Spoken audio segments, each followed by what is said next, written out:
اس سے پتہ چلا کہ اگر ہم اس پر تھوڑی سی توجہ کر لیں اذان و اقامت کے جواب کے حوالے سے تو ہم بہت آسانی سے بہت زیادہ ثواب حاصل کر سکتے ہیں. جیسے آپ دیکھیں اذان جو عام اذان ہے اس میں 15 کلمات ہیں, فجر کی اذان میں 17 کلمات ہیں اور اقامت میں بھی 17 کلمات ہیں. اللہ اکبر یہ 2 کلمات ہیں.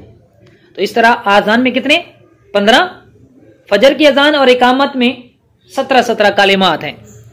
تو اب اگر اسلامی بہن عورت وہ عام اذان کا جواب دے گی, فجر کے علاوہ 15 لاکھ نیکیاں ملیں گی, 15,000 گناہ معاف ہوں گے, 15,000 درجات بلند ہوں گے. فجر کی اذان کا جواب دے گی 17 لاکھ نیکیاں ملیں گی, 17,000 گناہ معاف ہوں گے, 17,000 درجات بلند ہوں گے. اور اگر یہی کام مرد کرے گا, اذان کا جواب دے گا عام اذان کا, 30 لاکھ نیکیاں, 30,000 درجات بلند ہوں گے, 30,000 گناہ معاف ہوں گے. اور اگر فجر کی اذان کا جواب دے گا 34 لاکھ نیکیاں, 34,000 درجات بلند ہوں گے, 34,000 گناہ معاف ہوں گے. اور امیر السنت دعوت برکاتہ اللہ علیہ لکھتے ہیں کہ اگر کوئی اسلامی بہن اہتمام کے ساتھ, بھئی ایسا ہے کہ گھر بالکل پاس ہے, اقامت کی آواز بھی آتی ہے, تو وہ اذان اور اقامت 5 وقتوں کی اذانوں اور اقامتوں کا جواب دینے میں کامیاب ہو جاتی ہے, تو اس اسلامی بہن کو روزانہ 1,62,00,000 نیکیاں ملیں گی, 1,62,000 گناہ معاف ہوں گے, 1,62,000 درجات بلند ہوں گے. اور اگر اسلامی بھائی اذان و اقامت 5 کا جواب دینے میں کامیاب ہو جائے تو اسے اس کا دگنا ملے گا. کتنا بنے گا؟ فرماتے 3,24,00,000 نیکیاں ملیں گی, 3,24,00,000 نیکیاں, اور 3,24,000 گناہ معاف ہوں گے, 3,24,000 درجات بلند ہوں گے. غور کریں کہ قیامت والے دن تو ایک ایک نیکی کوئی کسی کو دینے کے لیے تیار نہیں ہوگا. جس کے پاس ایک نیکی کی کمی ہوگی سب کے پاس جائے گا, کوئی نہیں دے گا. تو یہ مفت کی نیکیاں ہیں ہمارے پاس, تھوڑی سی توجہ کرنی ہے. جب ہم جماعت میں مطلب انتظار کر رہے ہوتے ہیں, بیٹھے تو مسجد میں ہی ہوتے ہیں, ہم نے بس ساتھ ساتھ دہرانے کلمات.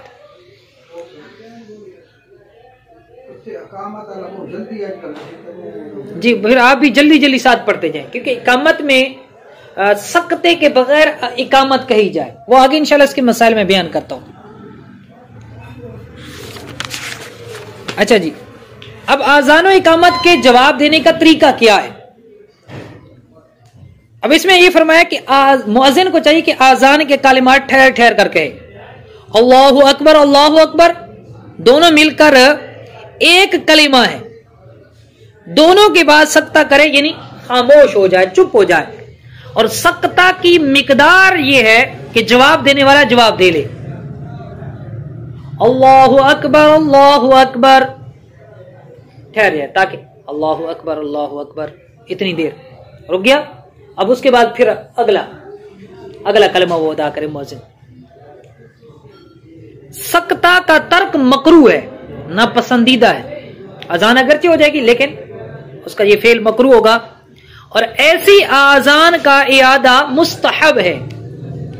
اذان ہو جائے گی لیکن اس کو دوبارہ جو بغیر سکتے کے اذان دی گئی اس اذان کا اعادہ کرنا یہ کیا ہے؟ مستحب ہے, باعث ثواب ہے.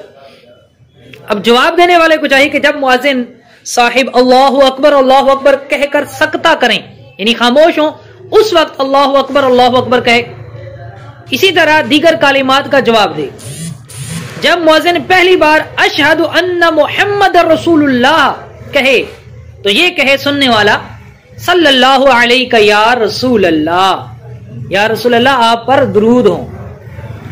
جب دوبارہ کہے تو یہ کہے قرۃ عینی بک یا رسول اللہ, یا رسول اللہ آپ سے میری آنکھوں کی ٹھنڈک ہے.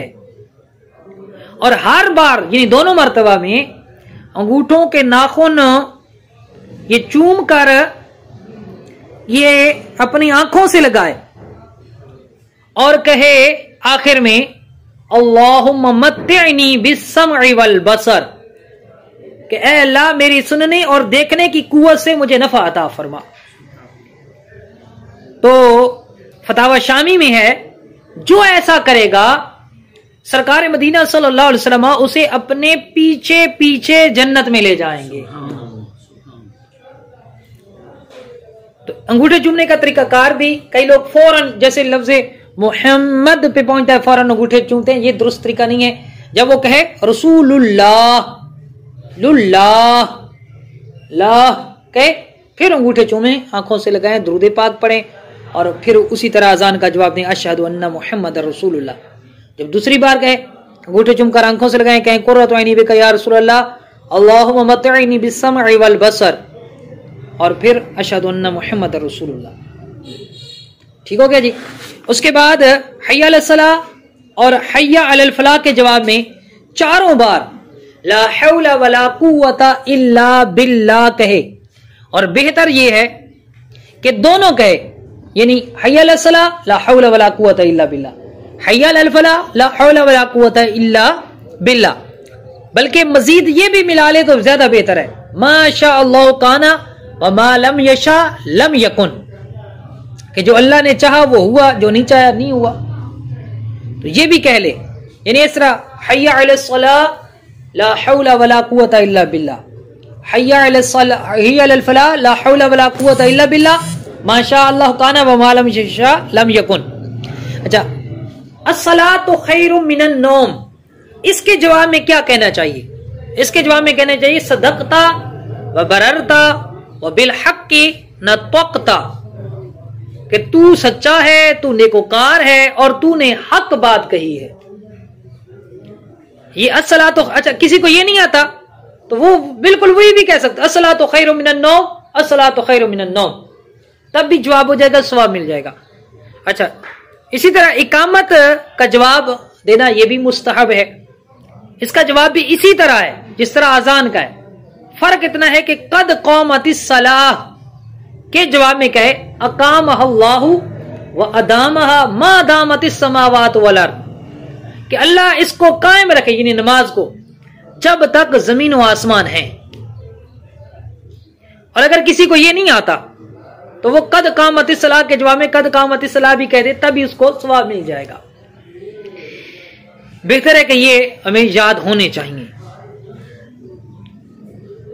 پانچوں فرض نمازیں, ان میں جمعہ بھی شامل ہے, جب جماعت اولیٰ کے ساتھ مسجد میں وقت پر ادا کی جائیں تو ان کے لیے آذان سنت مؤکدہ ہے.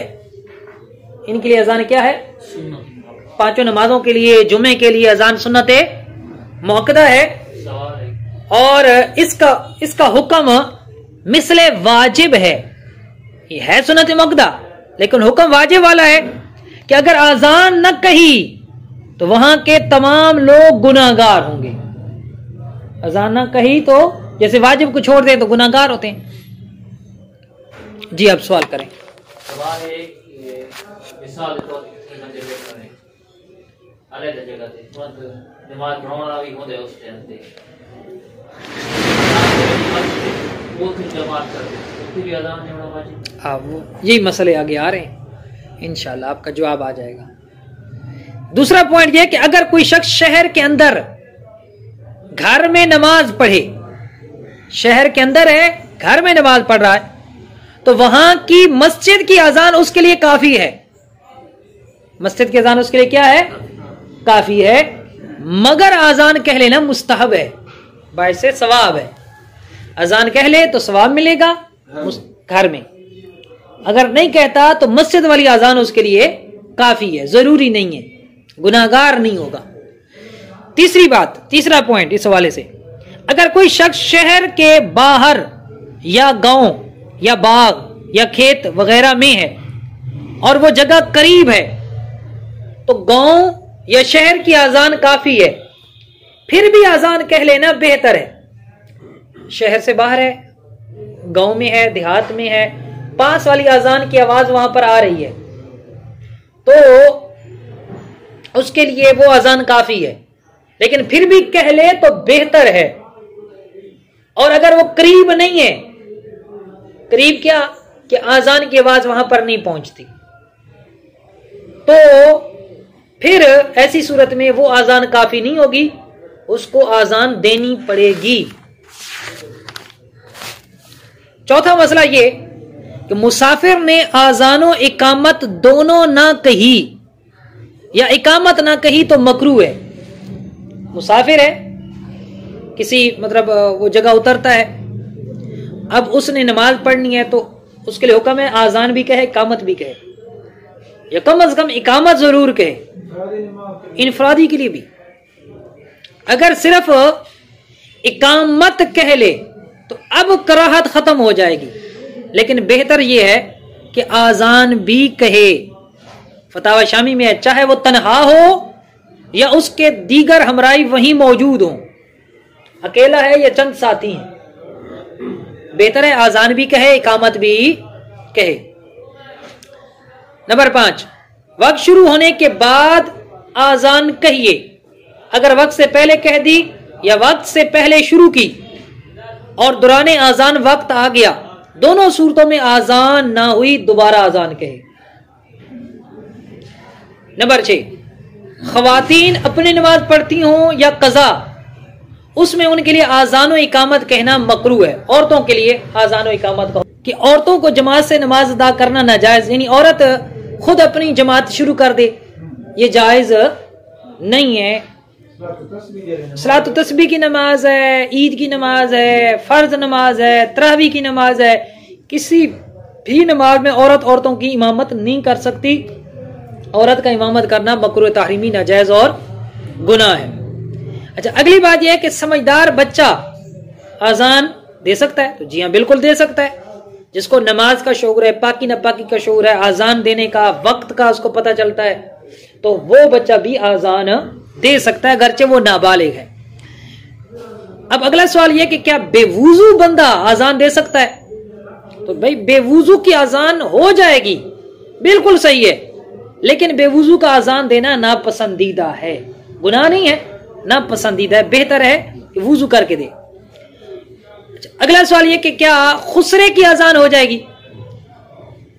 خسرہ کی آزان، ہجڑے کی آزان مکروہ ہے، اور اگر آزان دے تو اس کا اعادہ کیا جائے۔ اسی طرح اگر کوئی پاگل ہے یا کوئی نشئی ہے، نشے کی حالت میں وہ آزان دیتا ہے تو اس کی آزان بھی مکروہ ہے، آزان کا اعادہ کیا جائے گا۔ اسی طرح اگر کوئی بے غسلہ ہے، جنبی ہے، جس پر غسل فرض ہے، وہ آزان دیتا ہے، اس کی آزان بھی مکروہ ہے، آزان کا اعادہ کیا جائے گا۔ اور اگر کوئی فاسق ہے، اعلانیہ فسق و فجور کرنے والا ہے، داڑھی ایک مٹھی سے گھٹانے والا ہے، منڈوانے والا ہے، وہ بندہ آزان دیتا ہے، اس کی آزان بھی مکروہ ہے، اور اس کی آزان کا اعادہ بھی مستحب ہے، لیکن مستحب ہے اس جگہ اعادہ کیا جائے جہاں فتنے کا اندیشہ نہ ہو۔ اگر اعادہ کرنے میں فتنے کا اندیشہ ہے پھر اعادہ نہ کیا جائے، آزان تو ہو جائے گی لیکن ناپسندیدگی کے ساتھ ہوگی، کیونکہ مؤذن جو ہے نا وہ نیک متقی پرہیزگار ہونا چاہیے، صالح بندہ ہونا چاہیے، اوقات نماز کو جاننے والا ہونا چاہیے۔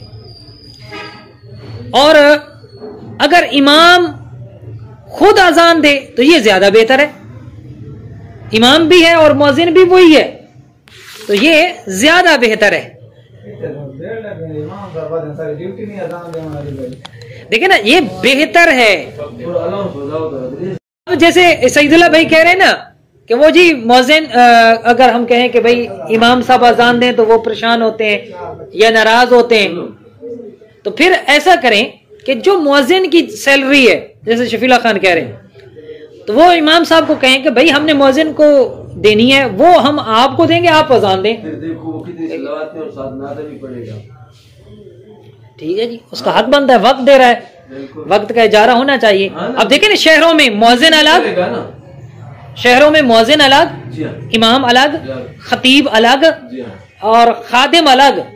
ہمارے علاقے میں امام خادم بھی ہے، مؤذن بھی ہے، امام بھی ہے، خطیب بھی ہے، سب کچھ ہے۔ ہاں، بچوں کو پڑھانے والا مدرس بھی ہے، 5 کام کرے گا، تنخواہ اس کی کیا جی 7,000 8,000 10,000 12,000 15,000 یہ حالات ہیں. وہاں پر ہر شعبے کا الگ الگ وہ اجیر موجود ہوتا ہے. اچھا جی آگے جناب اذان دینے کا طریقہ کیا ہے؟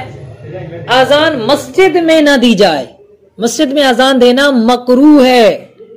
سنت متوارثہ جو سنت اور طریقہ حضور علیہ الصلوۃ والسلام سے چلا آ رہا ہے اس کے بالکل برعکس ہے. نبی پاک صلی اللہ علیہ وسلم کے دور میں صحابہ کے دور میں مسجد میں اذان نہیں ہوتی تھی, مسجد سے باہر اذان ہوتی تھی. اعلی حضرت رحمۃ اللہ تعالی علیہ نے لکھا کہ مسجد میں اذان دینا یہ بے ادبی ہے, مسجد کی بھی اور اللہ تبارک تعالیٰ کی بھی. مسجد میں اذان نہیں دینی چاہیے, اذان مسجد سے باہر دینی چاہیے. اور کیسے دینی چاہیے؟ قبلہ رو کھڑے ہو کر کانوں میں انگلیاں ڈال کر اونچی آواز سے اذان دی جائے. لیکن جتنی طاقت ہو اتنی اونچی آواز کی جائے, طاقت سے زیادہ آواز بلند کرنا یہ مکروہ ہے. جیسے امام کے لیے بھی ہے کہ جو اچھا کئیوں کو ہم نے دیکھا ہے وہ قرات اتنی اونچی آواز نکالتے ہیں نا, کیوں شاہ صاحب؟ تو بہت اونچی آواز نکالتے ہیں, یہ مکروہ ہے.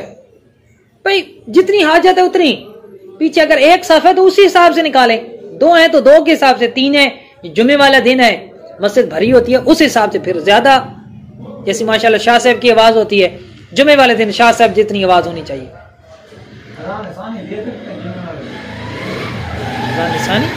مسجد میں اچھا اس کی بات کرتے ہیں. اچھا یہ ہو گیا جی. یہ کانوں میں انگلیاں رکھنا یہ مسنون ہے, اذان کے دوران کانوں میں انگلیاں رکھنا. اچھا ایسے بھی کر سکتے ہیں, کان میں انگلی ڈالیں یہ زیادہ بہتر ہے. کیوں؟ اس لیے کہ جب کان میں بندہ انگلی ڈالتا ہے تو بندے کو ایسا لگتا ہے کہ جیسے میں نے آواز کم نکالی ہے, تو وہ آواز خود بخود زیادہ نکلتی ہے. اب جیسے میں نے کان میں انگلی ڈال لی ہے, اب جب میں بات کر رہا ہوں تو شاید میری آواز بڑھ گئی ہو. کیوں؟ اس لیے کہ بندے کو ایسا لگتا ہے کہ جیسے میری آواز کم ہے. یہ ایک فائدہ ہوتا ہے.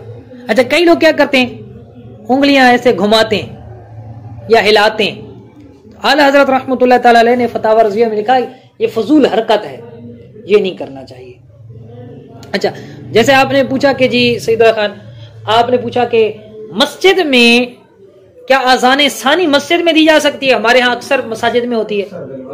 ٹھیک ہے, الحمدللہ جامع مسجد خلیل آباد میں جمعے کی جو دوسری اذان ہے اذان ثانی مسجد سے باہر ہوتی ہے. اسی طرح دیگر مساجد میں بھی باہر ہی ہونی چاہیے. سیاستہ کی حدیث مبارکہ ہے کہ جمعے کی جو اذان ہے نبی پاک صلی اللہ علیہ وسلم کے دور میں, حضرت عمر اور حضرت ابو بکر صدیق رضی اللہ تعالیٰ عنہ کے دور میں مسجد سے باہر دروازے پر اذان دی جاتی تھی, امام کے سامنے ہونی چاہیے لیکن مسجد سے باہر, فنائے مسجد میں جہاں جوتے اتارنے کی جگہ ہے یا وہاں پر دروازہ ہے تو دروازے میں, مسجد میں اذان دینا جائز نہیں ہے. حی علی الصلاۃ سیدھی طرف منہ کر کے کہے اور حی علی الفلاح الٹی طرف منہ کر کے کہے, اگرچہ اذان نماز کے لیے نہ ہو. مثلا بچے کے کان میں کہی تب بھی چہرہ پھیرے گا. یہ پھرنا فقط منہ کا ہے, سارے بدن سے نہ پھیرے, پورا ہی نہیں نہ پھیر کھلوے, صرف چہرہ پھیرنا ہے آپ نے. اچھا پھر بعض مؤذنین کیا کرتے ہیں, حی علی الصلاۃ اور حی علی الفلاح پر نزاکت کے ساتھ تھوڑا سا ایسے کر لیتے ہیں, تو یہ درست نہیں ہے, یہ طریقہ غلط ہے. درست طریقہ کیا ہے, حی علی الصلاۃ کہنے سے پہلے ہی پورا چہرہ ادھر پھیر لے, حی علی الصلاۃ, حی علی الفلاح کہنے سے پہلے چہرہ پھیر لے الٹی جانب, اور پھر کہیں حی علی الفلاح, فلاح, اس کے بعد پھر چہرہ سیدھا کریں. یہ درست طریقہ ہے.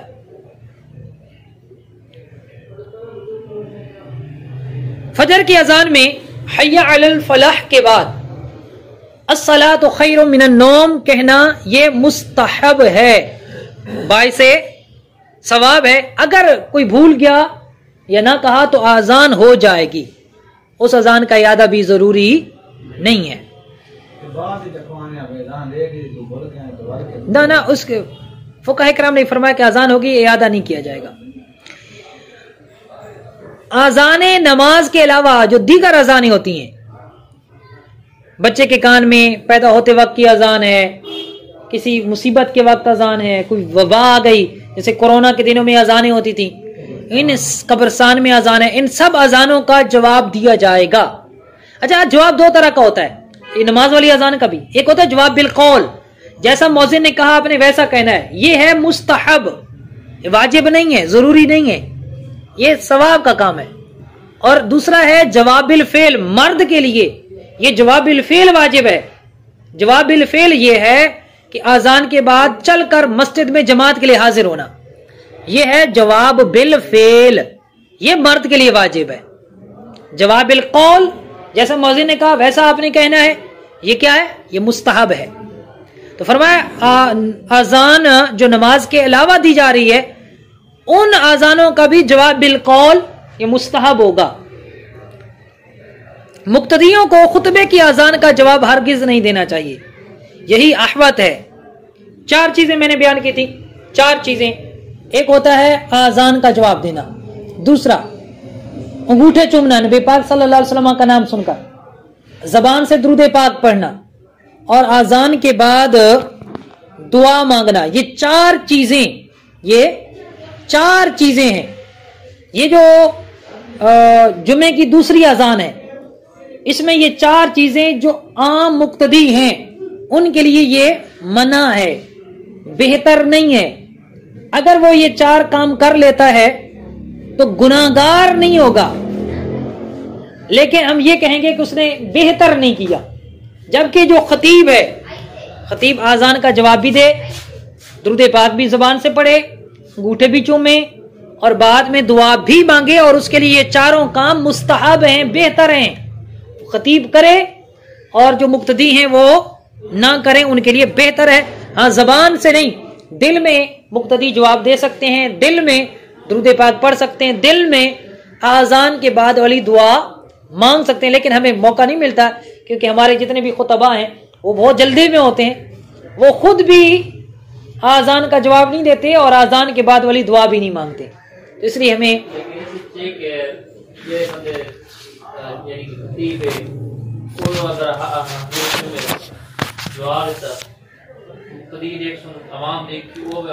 آپ کی بات بالکل درست ہے، شاہ صاحب صحیح فرما رہے ہیں کہ جب خطیب یہ کام کرے گا تو سارے بھی کریں گے، بھائی اس کے الگ ہے، ان کا الگ ہے کام۔ یہ مسئلہ بیان کرتا رہے وقتاً فوقتاً کہ بھائی خطیب کے لیے مستحب ہے، عوام کے لیے منع ہے، آپ کے لیے بہتر نہیں ہے، میرے لیے بہتر ہے، اس لیے میں یہ کر رہا ہوں۔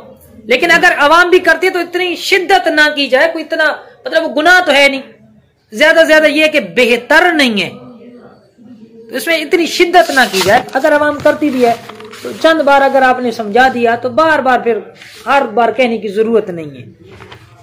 اچھا جی، اذان سننے والے کے لیے میں نے جواب کا ذکر کر دیا۔ اگر کوئی ایسا ہے کہ جس پر جماع یا احتلام کی وجہ سے غسل فرض ہے تو فرمایا وہ بھی جواب اذان کا دے سکتا ہے اس حالت میں بھی، البتہ بہتر یہ ہے کہ وہ کلی کر لے اور پھر اذان کا وہ جواب دے۔ ہاں، حیض و نفاس والی عورت ہے وہ اذان کا جواب نہ دے۔ اسی طرح جو خطبہ سننے والا ہے، کسی دوسری مسجد میں اذان ہو رہی ہے، جواب نہ دے۔ اسی طرح کوئی جماع میں مشغول ہے، ادھر سے اذان ہو گئی، جواب نہ دے۔ کوئی قضاء حاجت کر رہا ہے، پیشاب پاخانہ کر رہا ہے، واش روم میں ہے، اذان کا جواب نہ دے۔ نماز جنازہ پڑھ رہا ہے، اذان کا جواب نہ دے۔ جب اذان ہو تو اتنی دیر کے لیے سلام و کلام اور سلام کا جواب اور تمام کام موقوف کر دیں، روک دیں، حتیٰ کہ تلاوت کر رہے ہیں وہ بھی روک دیں، اذان کو غور سے سنیں، جواب دیں۔ اسی طرح اقامت میں بھی کریں۔ اذان کے دوران چلنا پھرنا، غذا کھانا، برتن کوئی چیز اٹھانا رکھنا، چھوٹے بچوں سے کھیلنا، اشاروں میں گفتگو کرنا، یہ سب کچھ اذان کے وقت روک دینا مناسب ہے، بہتر ہے۔ اور بہاری شریعت میں ہے جو اذان کے وقت باتوں میں مشغول رہے اس کا معاذ اللہ خاتمہ برا ہونے کا خوف ہے۔ اذان کے دوران اذان کا احترام کرتے ہوئے ہمیں جواب دینا چاہیے۔ راستے پر چل رہا تھا کہ اذان کی آواز آئی تو بہتر یہ ہے کہ اتنی دیر کھڑا ہو جائے, چپ چاپ سنے اور جواب دے. اگر چند اذانیں سنے تو پہلی کا جواب دے, اور بہتر ہے کہ سب کا جواب دے. اگر اذان کا جواب نہ دیا اذان کے وقت اور ابھی زیادہ دیر نہیں گزری تھی, جیسے واش روم میں تھا, اذان ہو رہی تھی, باہر آیا, زیادہ دیر نہیں گزری, 1-آدھا منٹ گزرا ہے, تو پھر اذان کا جواب دے لے. اور زیادہ دیر گزر گئی تو پھر نہیں دے سکتا. اچھا, اب اقامت کے حوالے سے چند باتیں بیان کی ہیں کہ اقامت کہاں کھڑا ہونا چاہیے. اقامت کہنے والا, تکبیر کہنے والا کہاں کھڑا ہو؟ اعلیٰ حضرت نے لکھا کہ بہتر یہ ہے کہ عین امام کے پیچھے کھڑا ہو, اور اگر اس کے پیچھے موقع نہ ملے تو سیدھی جانب کھڑا ہو جائے, یہ زیادہ بہتر ہے. اقامت آذان سے بھی زیادہ تاکیدی سنت ہے. اقامت کا جواب دینا مستحب ہے. اقامت کے کلمات جلد جلد کہیں, درمیان میں سکتہ نہ کریں, نہ ٹھہریں. جیسے اللہ اکبر اللہ اکبر اللہ اکبر اللہ اکبر اشہد ان لا الہ الا اللہ اشہد ان لا الہ الا اللہ. اسی طرح اقامت میں بھی حی علی الصلاۃ اور حی علی الفلاح میں دائیں بائیں منہ پھیریں. اقامت اسی کا حق ہے جس نے اذان کہی. اذان دینے والے کی اجازت سے دوسرا کہہ سکتا ہے. اگر بغیر اجازت کہی اور مؤذن کو ناگوار ہوا تو مکروہ ہے. اقامت کے وقت کوئی شخص آیا تو اسے کھڑے ہو کر انتظار کرنا مکروہ ہے, یعنی ناپسندیدہ ہے, گناہ نہیں ہے لیکن ناپسندیدہ ہے. حکم ہے کہ بیٹھ جائے. اسی طرح جو لوگ مسجد میں موجود ہوں وہ بھی بیٹھے رہیں اور اس وقت کھڑے ہوں جب مکبر حی علی الفلاح پر پہنچے. یہی حکم امام کے لیے بھی ہے. آج کل یہ زیادہ تر یہ دیوبندی لوگ یہ شروع سے کھڑے ہو جاتے ہیں, یہ ناپسندیدہ طریقہ ہے, مکروہ ہے. اور اعلیٰ حضرت رحمۃ اللہ تعالی علیہ کے خلیفہ ملک العلماء علامہ ظفر الدین بہاری رحمۃ اللہ تعالی علیہ, آپ نے فتاوی ملک العلماء کے اندر 57 فقہی کتابوں کے حوالے سے یہ ثابت کیا کہ حی علی الصلاۃ حی علی الفلاح پر کھڑا ہونا سنت مستحبہ ہے اور اس سے پہلے کھڑا ہونا مکروہ ہے.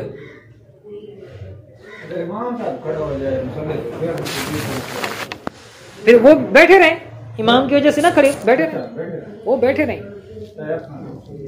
چاہے وہ سنی ہے جو غیر سنی ہے. غیر سنی کے پیچھے تو نماز بھی نہیں ہوگی. اذان دینے کے مستحب مواقع امیر رسول دامت برکات اللہ علیہ نے فتاوی شامی اور فتاوی رضوی شریف کے حوالے میں بھی, بہاری شریف میں بھی یہ ہے, 11 مقامات پر اذان دینا مستحب ہے. بچے جب پیدا ہو اس کے کان میں, غم زدہ شخص ہے اس کے کان میں, مرگی والا ہے اس کے کان میں اذان دینا مستحب ہے, جو غصے والا ہے بد مزاج آدمی اس کے کان میں اذان دے. غصے میں آ گیا, ایک بندہ غصے میں آ گیا, اس کے کان میں اذان دے دو, مستحب ہے.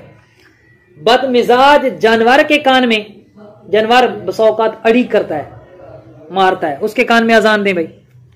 اے نہ کتا کہنے پیچھے لگے تو اس کو آ کے بھائی کھلو, جیسے کان ہے جزان دینی. لڑائی کی شدت کے وقت اذان دے. آتش زدگی یعنی آگ لگنے کے وقت اذان دینا مستحب ہے. میت دفن کرنے کے بعد اذان دینا مستحب ہے. جن کی سرکشی کے وقت, جن کسی کے ساتھ شرارت کر رہا ہے تو اذان دینا شروع کر دیں, یا کسی پر جن سوار ہو تو اذان دینا مستحب ہے. جنگل میں راستہ بھول جائیں اور کوئی بتانے والا نہ ہو تو اذان دینا مستحب ہے. وبا کے زمانے میں بھی اذان دینا مستحب ہے. بھائی یہ اذان کے حوالے سے یہ چند باتیں تھیں. آخر میں ہم کلام کریں گے اور اس کے ساتھ ہمارا یہ درس الحمدللہ مکمل ہو جائے گا. اور وہ بات کیا ہے کہ اذان و اقامت سے پہلے بسم اللہ الرحمن الرحیم پڑھ کر درود و سلام کے یہ 4 صیغے پڑھنے چاہیے. الصلاۃ والسلام علیک یا رسول اللہ وعلی آلک واصحابک یا حبیب اللہ. الصلاۃ والسلام علیک یا نبی اللہ وعلی آلک واصحابک یا نور اللہ. پھر درود و سلام اور اذان میں فاصلہ کرنے کے لیے, گیپ کرنے کے لیے یہ اعلان کرے کہ اذان کا احترام کرتے ہوئے گفتگو اور کام کاج روک کر اذان کا جواب دیجئے اور ڈھیروں نیکیاں کمائیے. اس کے بعد اذان کہے. اسی طرح اقامت سے پہلے درود و سلام پڑھے اور درود و سلام اور اقامت کے درمیان یہ اعلان کرے اعتکاف کی نیت کر لیجئے. موبائل فون ہو تو بند کر دیجئے، پھر اس کے بعد اقامت شروع کر دے۔ اچھا جی،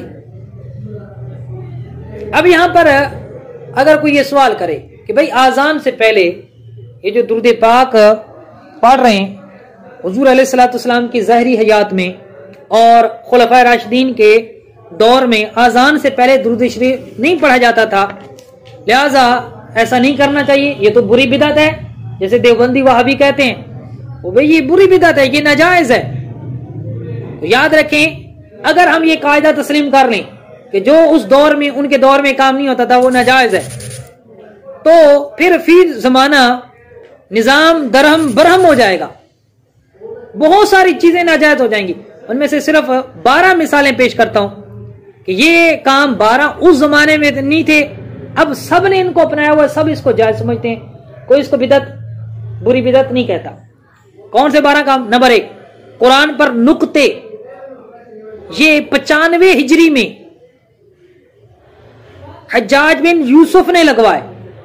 اب کوئی قرآن نقطوں کے بغیر ہے؟ نہیں۔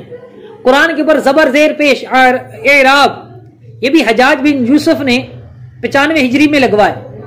کوئی قرآن اس کے علاوہ ہے؟ نہیں۔ اعراب نہ لگائیں پھر کوئی پڑھ سکتا ہے؟ جس کو گرامر نہیں آتی نہیں پڑھ سکتا۔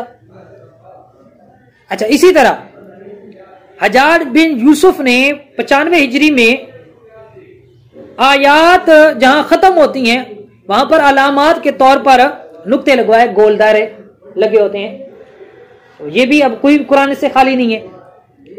اسی طرح قرآن پاک کی چھپائی، پہلے نہیں چھپتا تھا، بعد میں اب چھپ رہا ہے، تو کیا یہ ناجائز ہو جائے گا؟ نہیں ہوگا۔ اسی طرح مسجد کے درمیان امام کے کھڑے رہنے کے لیے طاق نما محراب پہلے نہ تھی، ولید مروانی کے دور میں سیدنا عمر بن عبدالعزیز رضی اللہ تعالی عنہ نے یہ ایجاد کی۔ آج کوئی مسجد محراب سے خالی نہیں ہے۔ اسی طرح 6 کلمے صحابہ کے دور میں تو نہیں تھے، بعد میں علماء نے ان کو ترتیب دیا۔ اسی طرح علم صرف ہے، علم نحو ہے، علم حدیث ہے، حدیث کی اقسام ہے، درس نظامی کا جو مروجہ نصاب ہے، اور یہ اس طرح درس نظامی کروانا باقاعدہ، یہ ساری پہلے دور میں نہیں تھی، اب ہو رہی ہیں۔ شریعت و طریقت کے 4 سلسلے پہلے نہیں تھے، بعد میں زبان سے نماز کی نیت کرنا نبی پاک صلی اللہ علیہ وسلم نے نہیں کی، صحابہ نے نہیں کی، بعد میں فقہا نے بتائی، اب سارے کرتے ہیں۔ اسی طرح ہوائی جہاز کے ذریعے حج کے لیے سفر کرنا، جدید سائنسی ہتھیاروں کے ذریعے جہاد کرنا، یہ سارے کام اس مبارک دور میں نہیں تھے۔ میں آپ کو ایک اور مثال دوں، نمازوں کے اوقات مقرر کرنا، جماعت کے اوقات، نبی پاک صلی اللہ علیہ وسلم کے دور میں ایسا نہیں ہوتا تھا، اب سارے ہوتے ہیں۔ تو جب یہ کام جو اس دور میں نہیں ہوتے تھے اب گناہ نہیں ہے، تو آذان و اقامت سے پہلے درود پاک پڑھنا آخر کیوں یہ ناجائز اور گناہ ہو گیا، بری بدعت ہو گیا؟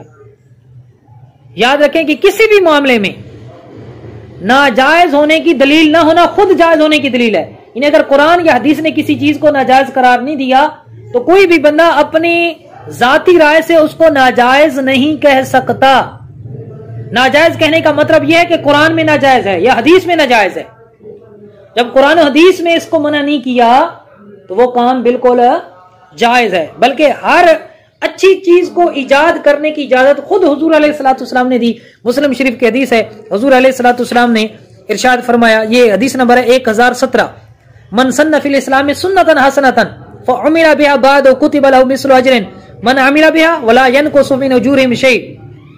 جس نے مسلمانوں میں کوئی نیک طریقہ جاری کیا، اس کے بعد اس طریقے پر عمل کیا گیا، تو اس طریقے پر عمل کرنے والوں کا اجر بھی اس کے جاری کرنے والے کے نامہ اعمال میں لکھا جائے گا، اور عمل کرنے والوں کے نامہ اعمال میں بھی، ان کی نیکیوں میں بھی کسی چیز کی کمی نہیں ہوگی۔ مطلب یہ کہ جو اسلام میں اچھا طریقہ جاری کرے وہ بڑے ثواب کا حقدار ہے۔ تو بلا شبہ جس خوش نصیب نے آذان سے پہلے درود پاک کو ایجاد کیا تو یقیناً وہ بھی بہت بڑے ثواب کا حقدار ہے، کہ قیامت تک جتنے لوگ آذان سے پہلے یہ صلاۃ والسلام پڑھتے رہیں گے اس کا ثواب انہیں ملتا رہے گا۔ اور یہ بعض مورخین کے